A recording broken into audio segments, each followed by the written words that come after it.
Kakampi ng bayan, kasangga ng masa, kapanalig ng batas at hustisya.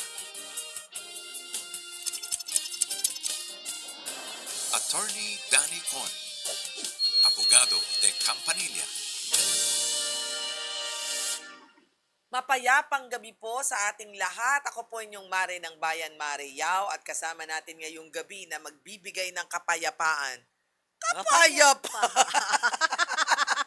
Hindi Sa man inyong lahat. Kasi nakaputi ka. Kapayapaan sa inyo. Ng damdamin. Amen, Pagka nakita niya, ay, okay pala ang aking payo mula kay Attorney PG. Kapayapaan. Hindi ko na maniniwala sa iyo, asawa ko, na I give nakapayapaan. Kasi stress siya lagi. Hindi Hello, pala sa hello, asawa. DJ!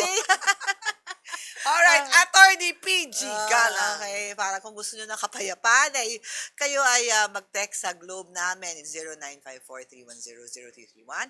And for Smart, it's 0961-770-8807. Pwede rin sa Facebook Messenger. Ayan. Diba? Kumusta naman ang araw mo? Okay naman, payapa. Ayan. Diba?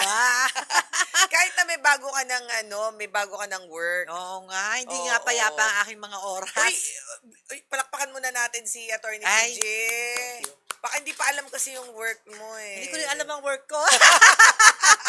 May bagong nakaatang na Oo, responsibilidad. public service, totoong Public public service. Ako service. po ay tinutulungan ko si Attorney Gabby sa kanyang bagong role bilang Undersecretary sa NACC, Yan. Ano yung NACC? National Authority for Child Care. Ayan. Ano ang pinangangasiwa? Ano ba? Pinangangasiwaan.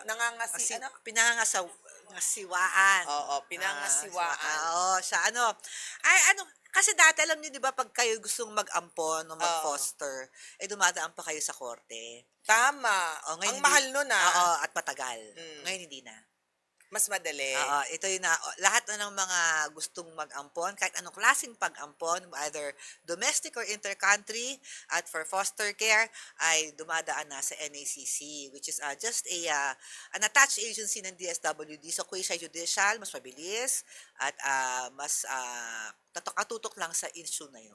Okay, at speaking of that, bigyan natin sila ng konting dagdag kaalaman sa batas. Dahil ang Simulated Birth Act, SIBRA. SIPRA, sige nga, SIBRA, may SIBRA, Simulated Birth Act na Simulation Rectification Act. Kumbaga Yes. ay pinapawalang sala ka ngayon dyan. Kasi ang simulation of birth is yung ang ginagawa mo, ginagawa nga kasi yan, di ba? Yung mga lalo na yung dati, nung Oo. panahon ng mga makopa, yung yung gano'n. kunyari may nanganak at ayaw na nung anak niya, for whatever reason, may sumasalong mga ibang Magulang. magulang. At ang ginagawa ay kunyari, sila yung nanganak. So, doon pa lang sa ospital. Sa ospital pa lang, sa birth certificate, iba ang nanay na nilagay yung, kunyari siya yung nanganak at hindi yung sa under the revised, hindi yung talagang nanganak, the birth mother ang tawag namin doon. Under the revised penal code, simulated birth is a crime.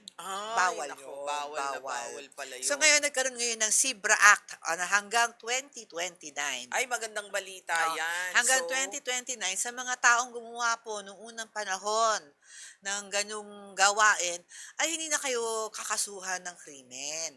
Ang gagawin nyo lang ay pupunta kayo sa NACC at i-rectify nyo ang simulated birth na yan. At ang gagawin ay aampunin nyo na ng tunay ang batang yon na kinilala nyong anak. Okay, tanong. Oo. Matagal ba yun? Hindi naman. Gaano katagal usually? Mga kaya ng isang taon actually. Tapos na. Kaya na May isang- gastos ba yun? Meron, pero ang NACC walang hinihinging fees. So, pwedeng, kung kukuha kayo ng abogado para ipaghanda yung petition kailangan nyo. pa ng abogado? Pero sa totoo lang, maganda yan. Sa totoo lang, parang hindi naman kailangan. Kasi pupunta lang kayo sa mga RACOS, sa inyong mga different regions, and they will assist you in that. That's a very good Kasi alam nyo, isipin nyo, meron namang birth certificate na anak ko yan, habang buhay kayo.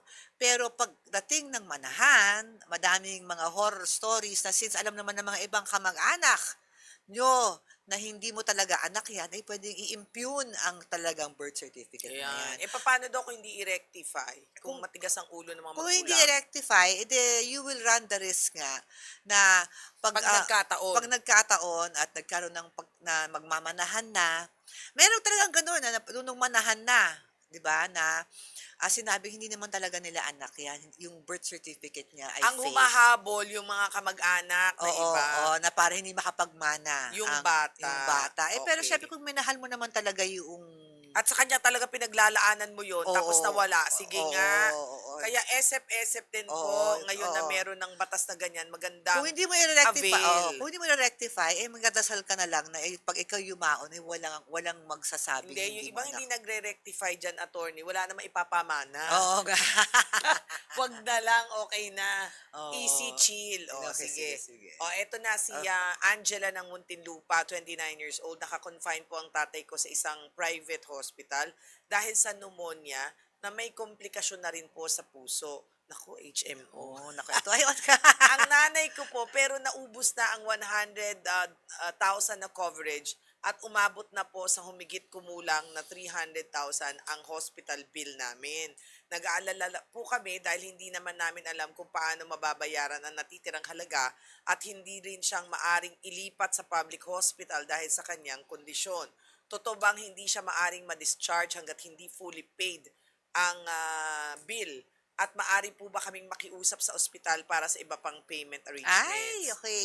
Okay. Alam mo, hindi ko lang alam, nakalimutan ko na lang kung ano yung pangalan ng batas, pero bawal na ang hindi ka i-discharge porket hindi ka makapagbayad Sige ng nga, bill. check-in mo nga. Oo. Alam mo, attorney, kung ang tatay niya ay senior citizen, napag-alaman ko na ang ima-minus muna is yung Yung 20%. ng senior. Oo. Tsaka PhilHealth. Ayan, ito meron nga. Republic PhilHealth. Act number 9439, Hospital Detention Law. Illegal sa isang ospital na hindi ka paaalisin Dahil lang na hindi ka nagbayad ng iyong Oo, bills. kasi alam mo, ano yan, chicken and egg yan. Hindi ka aalisin, habang nandun ka naman, umaakit ang bill mo. Correct. Diba? So, itong bagong batas na to na hospital detention law ay pinagbabawal na ikaw ay kept prisoner by the hospital at hindi ka paalisin hanggang hindi mo binabayaran ng iyong bill. Pwede bang illegal detention yan? Okay, so ang Okay. gagawin mo dyan, ang pwede lang dyan is you have to actually, you can just execute a promissory note. Okay, I have a question. Ang promissory note na merong guarantor. Actually, nung naalala mo, nung isang Senate hearing, pinag-aawayan yan kung ano Ay, yung... talaga? Na parang yung mga may guarantor, kasi kailangan may guarantor. Paano kung walang guarantor O yun na nga? nga, yun ang pinag-aawayan. At saka hindi, ang tanong ko ay ganito. ah. Paano naman kung... This law specifically excludes patients who are confined in private rooms. Meron palang ganon. May however pala. Pero, the thing is, pwede ka naman mag-execute ng promissory note. Oo. Hindi, ang sa akin ho, anong pangalan nung ating caller, pasyente, sana sasabihin ko. Angela, tingnan mo muna kung magkano from the HMO. So, ang Tapos, gawin mo, ganito, magpalipat muna kayo Yes!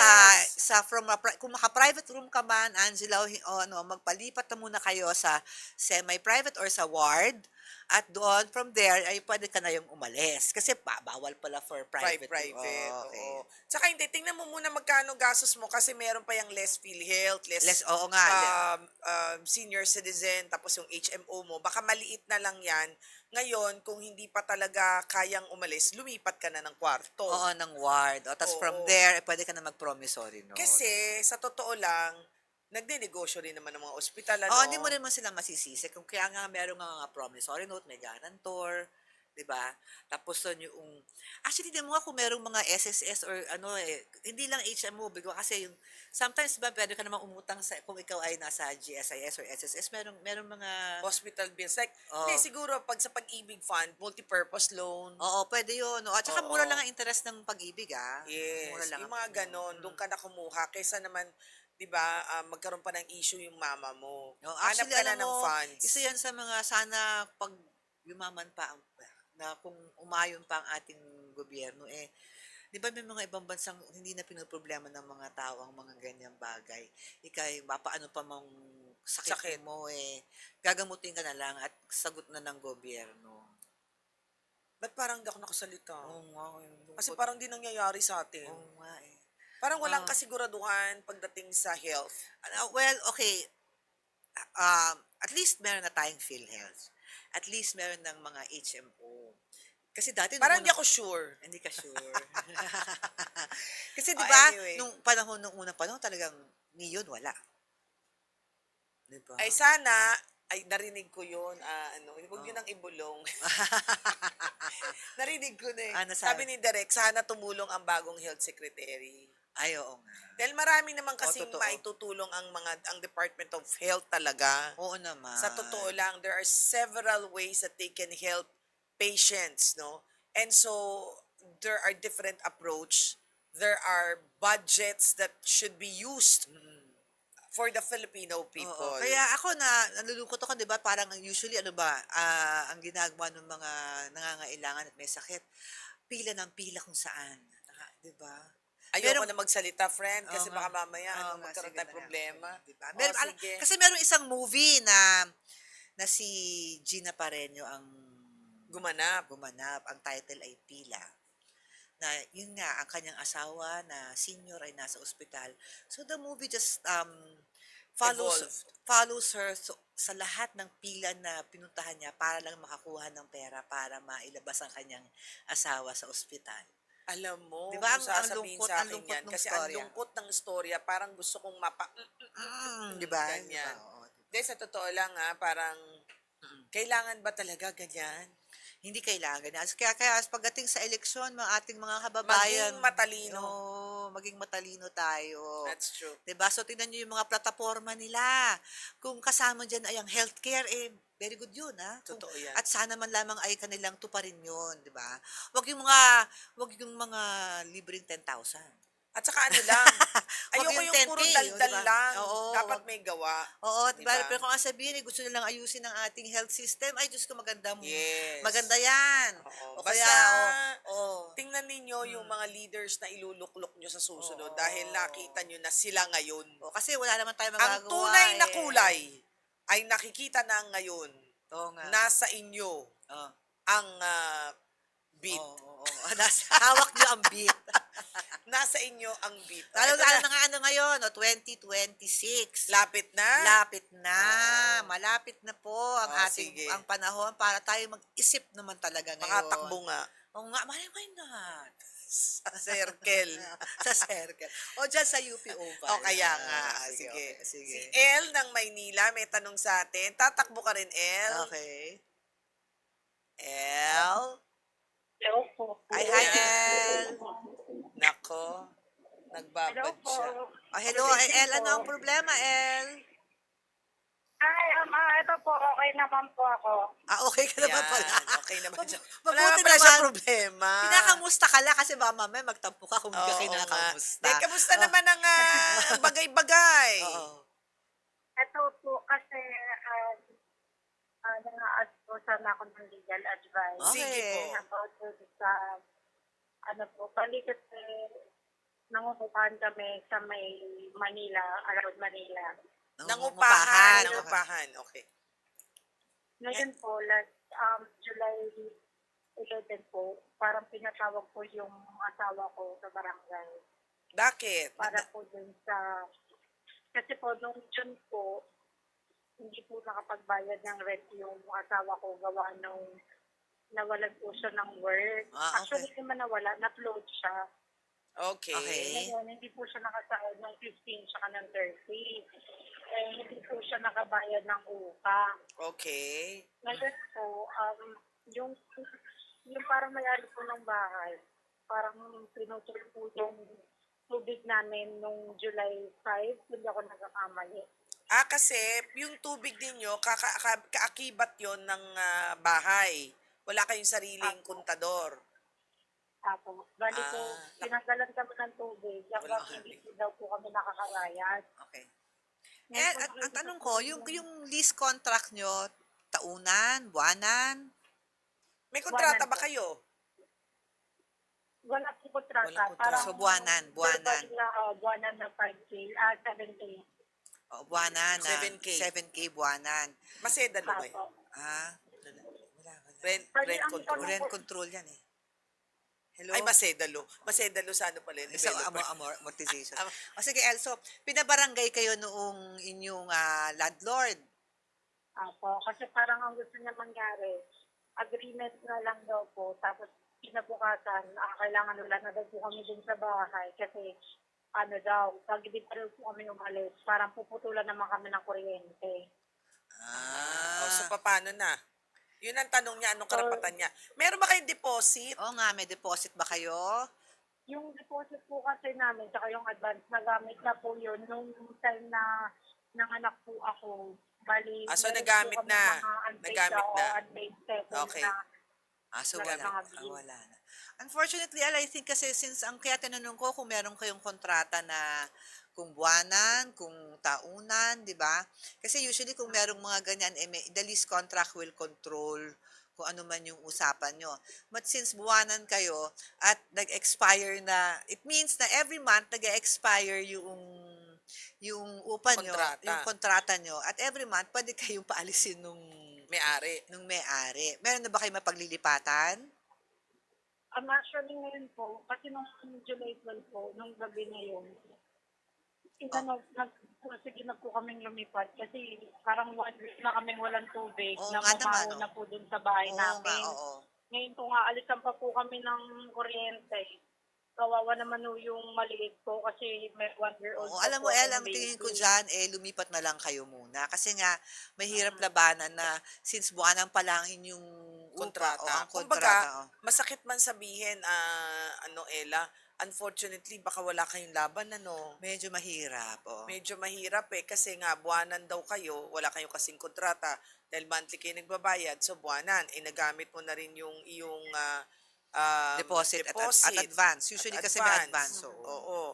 Ang tanong ko lang po kasi, Oo. balik, umalis na po kami doon. Wala na pala sila doon. Oo. Dito muna kami sa meeting sa nanay ko sa may tondo. Oo. Ngayon po, yung rep namin kasi, pinahold nila. Okay. May utang pa ba kayo sa kanya?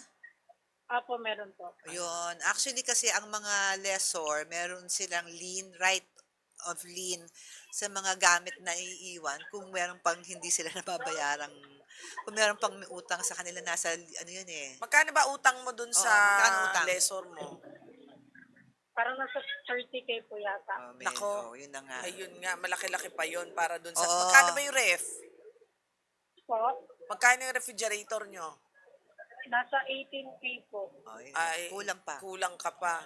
Kasi Huwag ka na siguro magpakita, baka kunin pa yung iba. oo nga. Kasi alam mo, under the civil code kasi, meron talagang lien, ang tawag doon, LIEN, ang lessor sa mga gamit na natitira ng lessee. Na hindi nabayaran.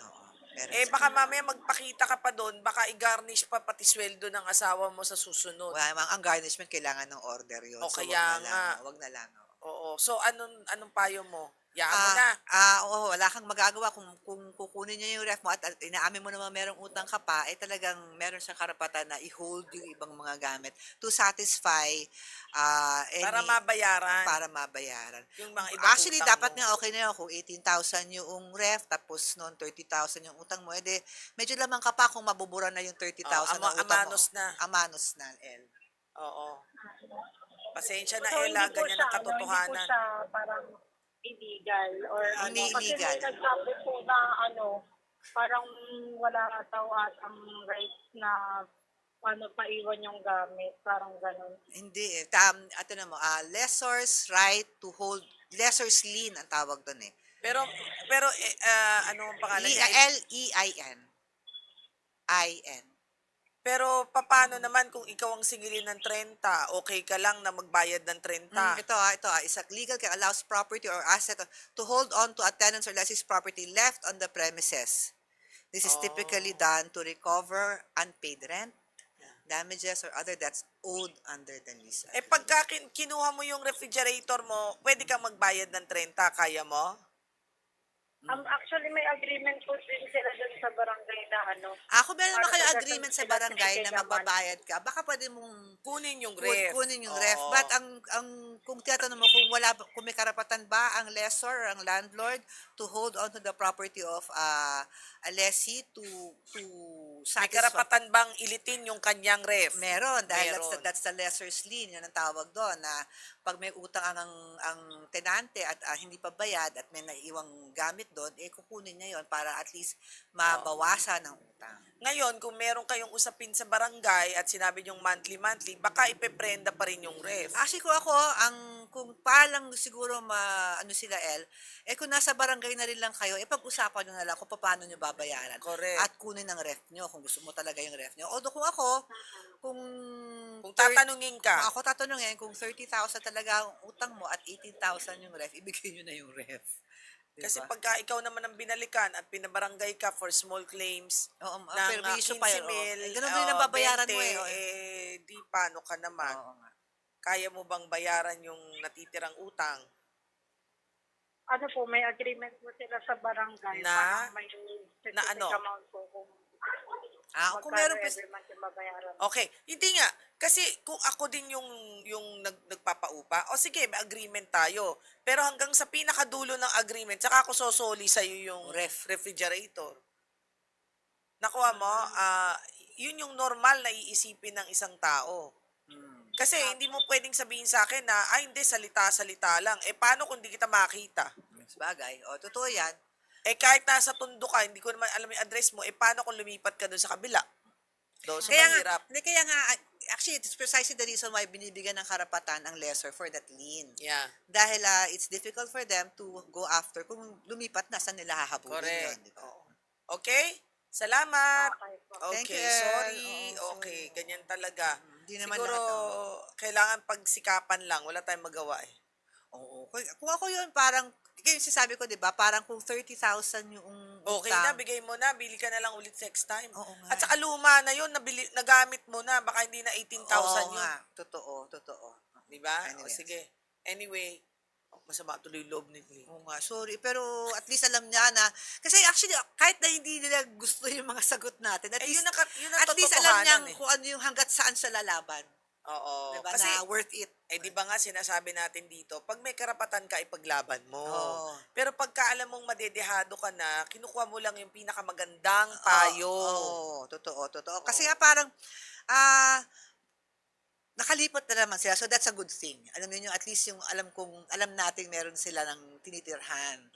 Diba? Siguro lang, wala pa silang ref. Yun na nga lang Yun siguro. lang. Okay, sige. Si Bibiana ng, di ba si Bibiana? Oo. Talaga? Si Bibiana. Parang meron akong kilalang Bibiana. Oo, si Bibiana. Taga Siya Makati, ay, oo nga eh. 68 years old ng Makati Oo City. nga, kilala ko ata to. Alam nyo, may lumalabas na sa social media na kesyo testimonya ng isang sikat na personality. Ay, naku, ang daming ganyan. Oo. May mga, kunwari, kasi ngayon, uso na AI, yung mga... Oo, alam mo, actually, minsan naloloko ako nun talaga. Hindi ko alam, ang galing. Ano? Alam mo ba na even the authorities, they cannot distinguish AI from the real one? Sa unang tingin. Hindi daw talaga kayang Paano na lang? Dapat, alam mo, kakatakot, no? Oh, at saka may mga personality, alam mo, si Direk Bebet, personality rin yan. Oo nga. Sobrang grabe yan. In the real sense of the word. Yes. And so, pag yan, kunwari, si Direk, ginawan mo ng kunaring AI, tapos nag-e-endorso yan ng pampaganda, pampagamot, siguradong bibilhin. Tapos di naman totoong nag-post. Oo. Yeah. Pwede bang i-demanda daw yung mga gumagawa nito? Na Oo parang, naman, that's Oo. na Hindi madami ba na. identity theft yun? Identity theft, cybercrime yan, lahat na lang yan, pwede yan. Ang problema, sino ang kakasuhan mo? Paano, hindi ba pwedeng ma-check yan sa NBI forensic? Check yan, pero alam mo naman, minsan ang ginagawa yan sa ibang bansa, di ba? Kung paano Kala ko sasabihin mo sa akin, alam mo naman, busy sila ngayon. Yun rin, di ba? Yun rin. Busy sila sa Busy sila kaka-testify, ngayon. di ba? Di ba? Kaka-testify, di ba? So, paano yun? Meron na ng mga teknolohiya naman ng ating NBI na natitrace na yan. Actually, hindi lang, ang dami nang gumagawa niyan, di ba? Totoo yan. Ako nung una lang, alam mo, ang bilis talaga ng technology. Dahil yung AI na yan. Ay, Diyos ko, di ba, nung pre-pandemic, parang Hindi naman mangyayari, pero ngayon parang magdadalawang isip ka kung yan Siya ba't nga o siya hindi. in fact, True. oo, 'di ba? 'Yun ang unang tanong, hindi yung, kung hindi ka 'yun ang unang mga dine-determine, which actually gusto ko na mapanuri na ang ibang tao na 'pag nakakita sila ng video, hindi agad naniniwala at ang unang tanong, AI ba 'yan? At saka Oo, minsan, yung kunwari sinabi ng artista, oh, splice niya lahat ng i-edit oo, niya. Hanggang sa parang nag endorso na siya oo, dun sa produkto na yon na hindi oo. naman yun ang dapat na intended, Oo, di ba? oo, sa totoo lang, okay, the way the technology is progressing, ang batas is just trying to catch up. Kasi ang bilis masyado ang bilis, eh. 'Di ba, who would have thought, 'di ba, na years ago na ganito ka sophisticated na ang AI, na it's imperceptible. That's So, true. buti nga meron na tayong mga cybercrime laws, meron na tayo nung mga ganyan mga batas. But that came years after naging ito na yung sitwasyon. It was Yeah. reactive. So, Okay. sa mga taong nakakakita ngayon Nabiktima. na biktima, At yung oo, mambibiktima sa pa or mga yung mga manonood natin, personalities. sa mga manonood natin, tama yung unang tanong. Totoo ba yan? Yan, Diba? Yan ang okay. unang tanong. Sige. Kami totoo tayo dito, hindi tayo AI. Ay, hindi. Hindi tayo AI. Oo. Hindi tayo Minsan AI. nga tingnan nyo kung ang tsura namin AI, no kaya? Kurutin Diba? tayo. Pag tayo, totoo Oo, tayo. totoo. Okay, Okay, sige. Well, anyway, magandang gabi pong muli sa inyong lahat at maraming salamat po sa inyong pagsama sa amin. I'd like to say hi to Papa Jimmy, Mama Trining, and of course, Babe Mac Castro. Ako po ang inyong Mare ng Bayan, Maria. At ako yung abogada de Campanilla, si Attorney PG. Hanggang sa Bye. muli. Bye!